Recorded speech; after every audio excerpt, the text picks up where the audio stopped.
سورۃ الاحزاب مدنی صورت ہے، 73 آیات ہیں، اس کی 9 رکوع ہے۔ اس کو احزاب اس لیے کہتے ہیں کیونکہ اس میں لفظ احزاب آیا، گروہوں کا تذکرہ ہے۔ احزاب کا مطلب ہے گروہ، فرشتوں کا، پھر مشرکین کا، یہودیوں کے لشکر جو غزوہ خندق کے موقع پر انہوں نے مدینہ کی طرف چڑھائی کی تھی۔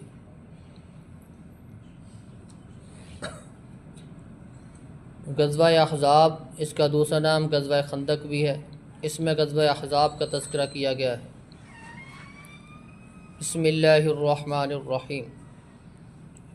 یا ایہا النبی، اے نبی صلی اللہ علیہ وسلم، اتق اللہ، اللہ سے ڈریں، ولا تطع الکافرین والمنافقین، کافروں اور منافقوں کی بات نہیں ماننی، ان اللہ کان علیما حکیما، بے شک اللہ جاننے والا، حکمت والا ہے۔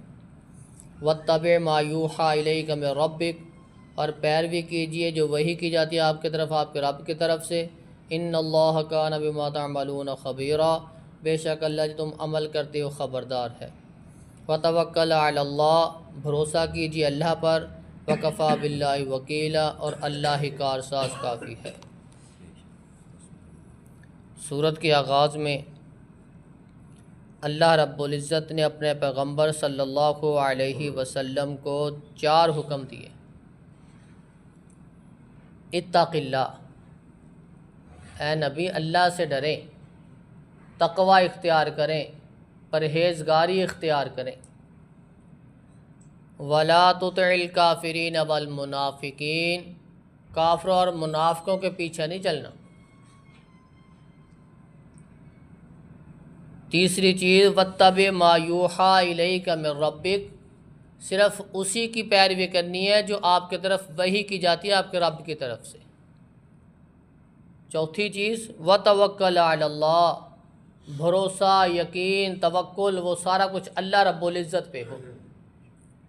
یقین، اعتماد، بھروسہ جب اللہ رب العزت پہ ہوگا پھر کسی اور کی ضرورت محسوس نہیں ہوگی، اللہ رب العزت ہمیشہ ساتھ رہے گا۔ اللہ رب العزت نے اپنے پیغمبر صلی اللہ علیہ وسلم کو یہ 4 حکم دیے، تو ہمیں بھی تقوی اختیار کرنا چاہیے، صرف اور صرف دین اسلام کی ہی پیروی کرنی چاہیے، یقین اور اعتماد اللہ پہ ہونا چاہیے، بھروسہ اللہ پہ ہونا چاہیے۔ یہ ایک مسلمان کی خوبیوں میں سے بھی ہے، جس کے اندر یہ چیزیں نہیں ہیں اس کو اپنے ایمان کی فکر کرنی چاہیے۔ اللہ رب العزت سے دعا ہے کہ اللہ رب العزت ہمیں بھی صحیح معنوں میں مومن بننے کی توفیق عطا فرمائے۔ سبحان ربک رب العزت عما یصفون۔